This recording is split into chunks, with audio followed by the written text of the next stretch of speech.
Welcome everyone to the second boxing review of this channel. Today we're reviewing the stacked weekend. Yes, May 30th and 31st, 2026. Mainly going to be covering Bivol versus Eifert, Foster versus Ford, and other events that happened that are probably more low-key, such as Lerena, Merhy, Akhmadaliev, Mosqueda.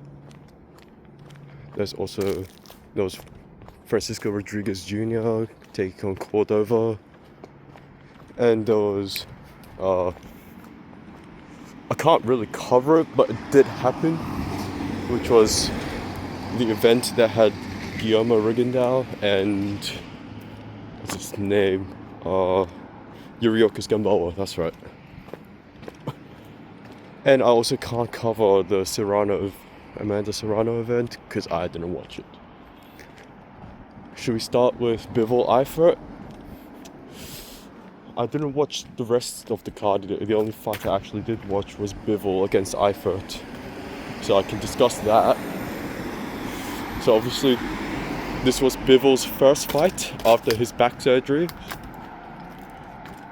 and also after his fight against the Beterbiev rematch. So that was in February, so 15 months ago. Long layoff. And to be honest, this was the performance I expected from Bivol. Just a rudimentary title defense against IBF mandatory Michael Eifert. He didn't really do much, I think, other than the knockdown in the first round. He did enough to win, of course.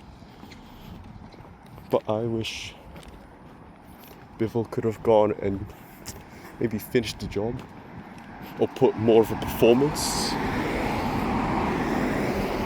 But I've got to say, I know Bivol's style is really meant more for people who like a boxing clinic rather than a fight. But this fight was not it. Yeah, I really wish Bivol could have done something more. But for 15 months he still looked good. His movement was not as fluid as I've seen before, but still fluid enough. He can move still, that's good. And also the funny thing is, that fight that Michael Eifert had actually set a new record. Do you want to know what the new record is? It's actually landing the fewest amount of punches in the 12-round championship fight, I'm pretty sure. I don't know if it's in a fight, 12-round fight, or 12-round championship fight, but it's one of those. And I'm pretty sure he landed only 12 punches that entire fight, which is really depressing. That's one punch around. That's not on. But to be fair, if Michael Eifert can actually develop his game and be a bit more offensively minded, I think he could cause a bit of problems to other light heavyweights because he has good movement.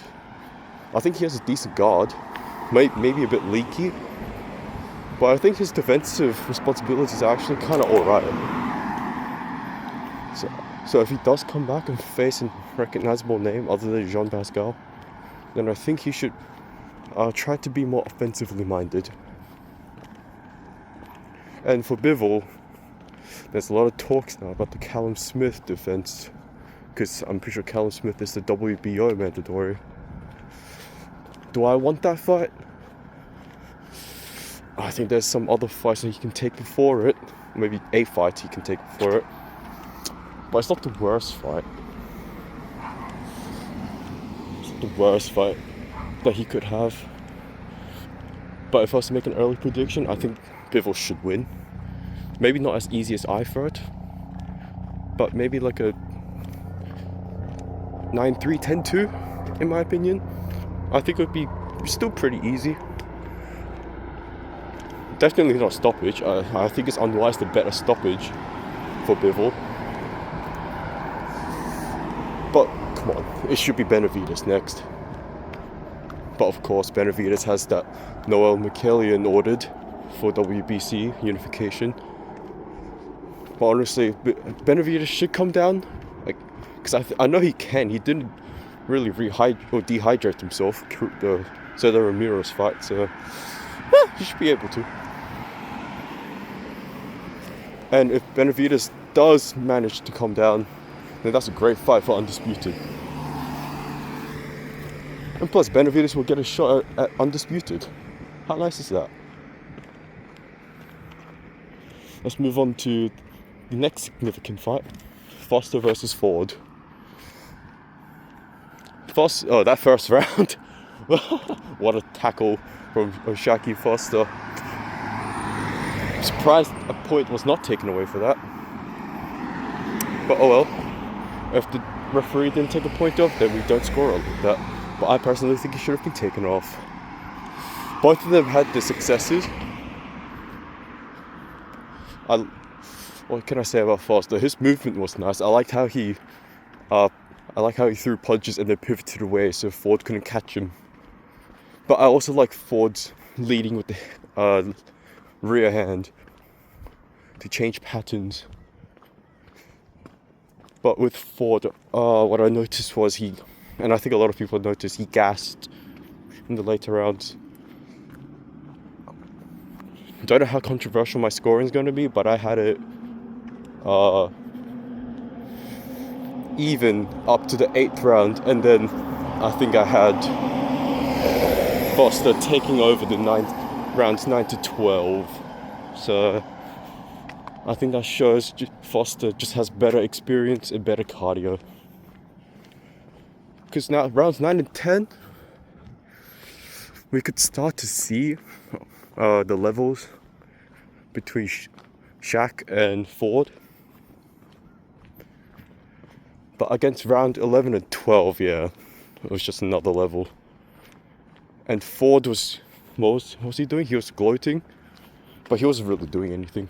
And Foster took advantage of that. So close win, but a competitive win. But I think it was pretty clear. And now, Shaq, I think he should try to get the unification fight with Navarrete if I was him. Not Shakur. He can get Shakur later, but I think he should prioritize the unification fights. Because that'll be a great fight against him and Navarrete. As for Ford, he lost. But he didn't lose badly. It wasn't a devastating fight. It was technical. He got outworked. So I think he could come back at like a top 10-15 fight. He should work on his cardio for the championship rounds and output. And I think he'll still do well. And I think he could have more success if a rematch was to happen. But I don't know if a rematch is really on the table for them now. What else is there for them? Okay, let's move on to a sleeper of a fight, in my opinion. Kevin and Lerena and Ryan Merhy. I watched it this morning through a video posted on YouTube of it, and I forgot to say, Ryad Merhy looked pretty decent against someone who's, I don't know, is he a veteran? But he's had decent fights against the likes of Daniel Dubois.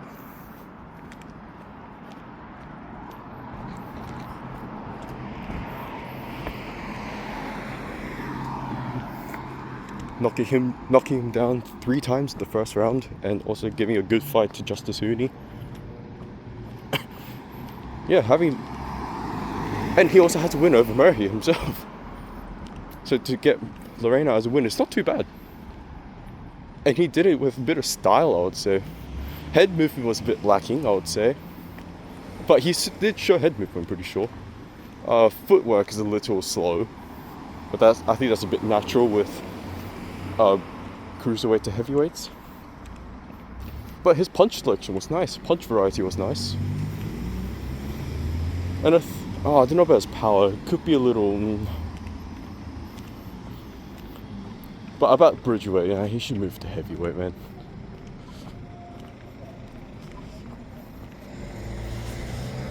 Yeah, he should move to heavyweight. And maybe challenge someone in the top 30, 25? I think he could do a little bit in the heavyweight division if he was to add a bit more mobility to his game. As for Kevin Lerena, he could do something, but I don't think he's ever going to win a title at heavyweight, so I think him staying at bridgeweight is probably the best, even though bridgeweight is not really an official division. But to be fair, Kevin Lerena didn't look too bad in that fight either. It's just that Merhy did a bit more work.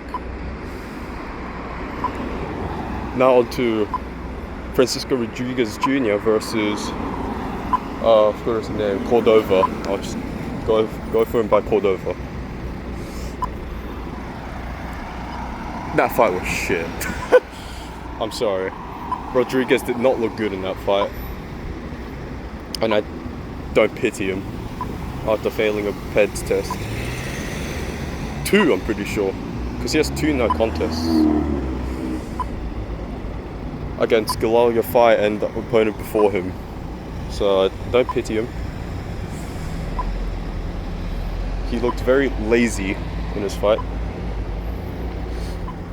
And he looked a bit slow as well, which is not good for him.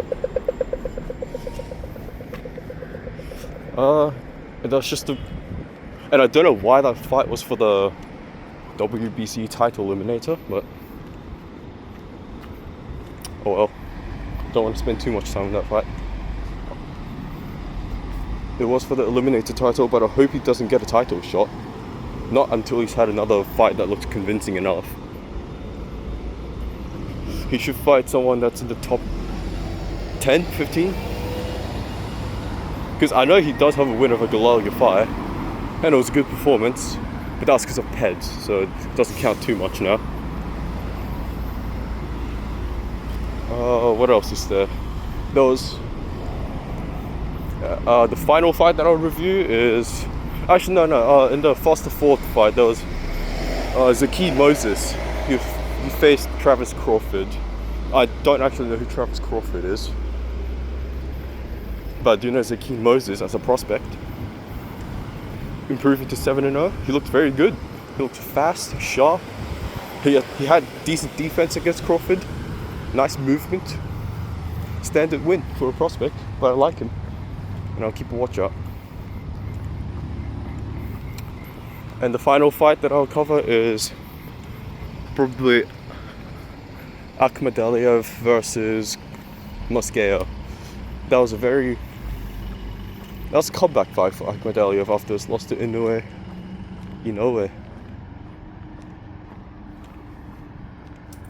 Yeah, nothing much. See you guys.